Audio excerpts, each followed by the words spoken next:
Bienvenidos a una nueva edición de Barra Libre. La actualidad de esta semana vuelve a girar en torno a la corrupción que salpica al presidente del Gobierno. David Sánchez Pérez Castejón, también conocido como David Azagra y hermano del presidente del Gobierno, renunciaba este miércoles a su cargo como director de la Oficina de Artes Escénicas en la Diputación de Badajoz.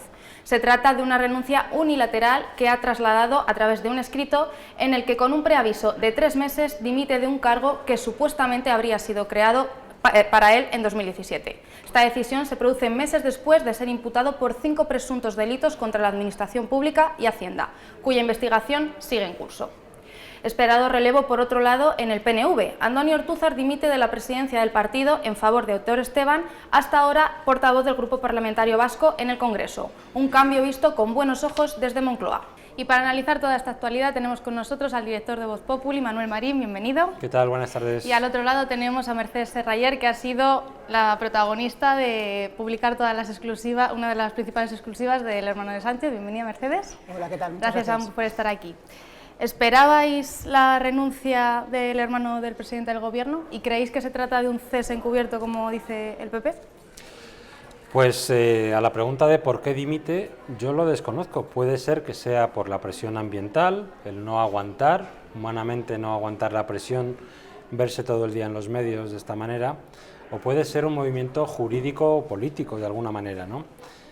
A ver, en esta investigación había 3 patas, genéricamente. Una sobre su patrimonio, otra sobre sus andanzas fiscales y luego el presunto enchufe, ¿no? Yo creo que de las 3 patas, claramente la que está apuntando la juez es a la tercera.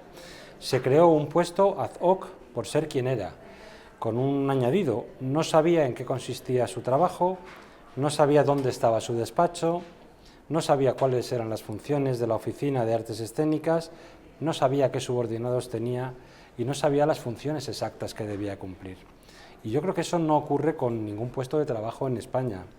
¿Será delito o no será delito? Lo desconozco y la justicia lo determinará, pero suena lo que suena. Suena a enchufe, suena a una contratación a dedo, suena a nepotismo y suena a amiguismo, ¿no? Amiguismo o nepotismo por los apellidos que tenía. Difícilmente una plaza de esas características, no necesaria, según muchos funcionarios de la propia Diputación, se hubiera creado para alguien que no fuera hermano del que había sido o era secretario de organización del Partido Socialista y luego presidente del Gobierno. Yo tengo la sensación de que la juez irá adelante con ello. Los autos que hemos conocido, las resoluciones que hemos conocido, apuntan a ese enchufismo. Su dimisión, pues hombre, yo no creo que tras haber escuchado su declaración haya ni un solo español que lo haya creído, porque nada cuadra, porque las explicaciones que daba eran sencillamente surrealistas. No sabía nada. Bueno, sabía demasiado. Bueno, sabía demasiado, pero no quería decirlo. Otra cosa es que no pudiera decirlo para no inculparse. Mercedes, tú como gran conocedora del caso de David Azagra. Pues a ver, que este movimiento era muy posible, los que seguimos el caso éramos conscientes. Lo que pasa que ¿por qué ahora?, ¿no? Que ha preguntado también el portavoz del Partido Popular. ¿Por qué ahora? Porque la presión mediática que alegan lleva mucho tiempo, estaba en el foco todo esto, ahora un poco mayor por el proceso judicial y porque ya ha pasado también al ámbito nacional y extendido. Pero ¿por qué ahora? Bueno, pues este puesto y esta situación siempre ha tenido un trasfondo político muy importante entre Ferraz, entre la Junta de Extremadura y Badajoz. Y luego ya está la situación personal de él. En este momento parece que a todos los actores les ha convenido, ¿no?, para una serie de cuestiones. ¿Qué efectos puede tener esta decisión sobre el ánimo de Moncloa?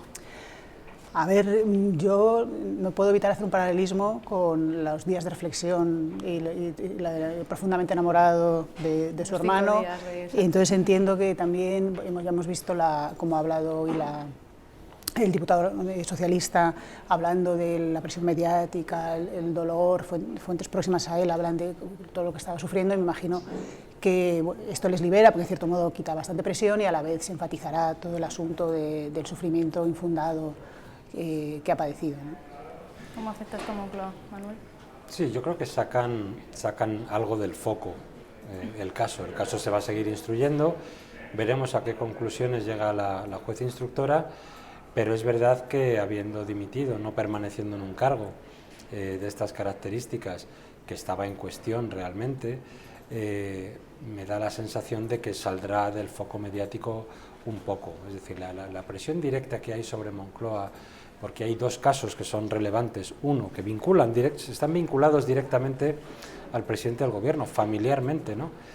Tanto de su mujer, de Begoña Gómez, como de su hermano, generaban una presión insoportable en cuanto al debate público, en cuanto al relato que se quiere construir de una honestidad a prueba de bombas. A partir de ahí, bueno, pues hay una parte que se descarga saliendo David Sánchez de la Diputación de Badajoz, porque realmente, bueno, gran parte del argumento de, oiga, usted sigue ahí con ese puesto a dedo, ya no se va a poder mantener. Se marcha y ahora lo que queda es el final de la instrucción judicial para ver si esto se eleva a juicio o no. En ese momento recobrará atención, pero ahora mismo se quita Moncloa una mínima presión política del volumen de presión tan enorme que tenía. Y cambiamos de Badajoz a País Vasco para tratar la crisis en el PNV y tenemos para ello nuestro compañero nacional, Pepe Luis Vázquez. Bienvenido, Pepe Luis. ¿Qué tal? Ortúzar deja la presidencia del PNV y da el relevo a Esteban. ¿Qué repercusión puede tener esto para el País Vasco y para las relaciones con el Gobierno central?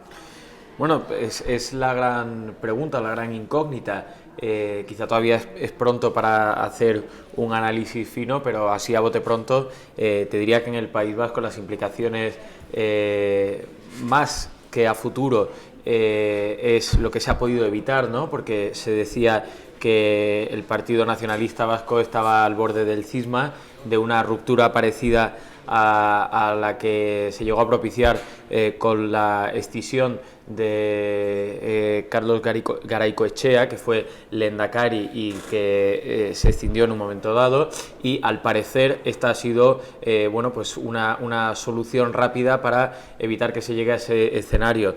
Entonces a futuro parece que va a haber pocas implicaciones en tanto en cuanto a que lo que se ha conseguido es evitar una crisis mayor. Es que este relevo parece que es el mal menor, las aguas más o menos calmas. Hay que recordar que el Partido Nacionalista Vasco permanece en la lehendakaritza desde las últimas elecciones del pasado año y no hay visos de repetición electoral ni muchísimo menos. El Partido Nacionalista Vasco tiene cierta tranquilidad de que podrá seguir gobernando hasta cuando toquen las próximas elecciones, prácticamente dentro de 3 años y medio, gracias al acuerdo con el Partido Socialista. En cuanto a la política nacional, quizás es una buena noticia para Pedro Sánchez, aunque tampoco la anterior dirección del Partido Nacionalista Vasco le puso muchas trabas en el caminar de la legislatura, ¿no? Es cierto que Aitor Esteban es una persona que ha conseguido muchos acuerdos con Pedro Sánchez, le ha dado pocos problemas, le ha quitado poco el sueño, tanto en la pasada legislatura como en esta, y cabe intuir que en la presidencia del Partido Nacionalista, pues bueno, va a ser más proclive o más favorable a llegar a acuerdos con el Partido Nacionalista, con el Partido Socialista, que diga, pero bueno, no se nos olvide que es que el Partido Nacionalista depende del Partido Socialista en el País Vasco y el Partido Socialista depende del Partido Nacionalista en Madrid. Entonces, ahí hay una coalición de intereses que es inquebrantable. Manuel, ¿crees que hay influencia del Gobierno central en esta dimisión? Bueno, yo creo que el Partido Nacionalista Vasco es un partido centenario y que es un partido con una endogamia interna verdaderamente opaca y difícil de desentrañar, ¿no? Hay muchas claves eminentemente vascas que no conocemos. ¿Influencia de la Moncloa en lo que ha ocurrido? Desconozco si hay. Lo que sí tengo claro es que la confluencia de intereses y de empatía entre Aitor Esteban y Pedro Sánchez o el actual Partido Socialista es muy grande, es máxima. Y desde esa perspectiva, aunque Ortúzar también en los últimos años se ha inclinado claramente desde la moción de censura contra Rajoy en favor del Partido Socialista, lo cierto y verdad es que él representaba un PNV, digamos, más tradicional. Es un cambio relevante el que se va a producir, ¿no? Que nos va a indicar un poco qué quiere ser el PNV de mayor. Y mira que tiene años y es mayor, ¿no? Porque todo está caracterizado por unas fracturas internas evidentes. Y lo que decía Pepe es verdad. Ya vivió hace 40 años una escisión dramática con la creación de Eusko Alkartasuna, y ahora se trataba de evitarlo. Pero se enfrenta a varios problemas que son puramente identitarios, digamos.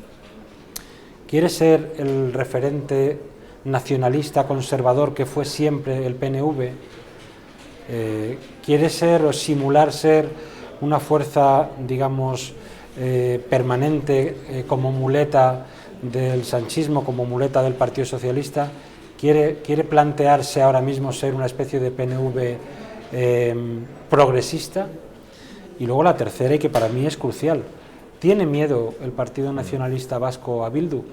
Pues yo creo que sí, que tiene mucho miedo a Bildu, y mucho miedo y mucho temor a que, hipotéticamente, en un momento dado, uno, deje de ser la primera fuerza más votada en el País Vasco, dos, Bildu pueda llegar a tal punto de blanqueamiento que pueda formar gobierno con el Partido Socialista.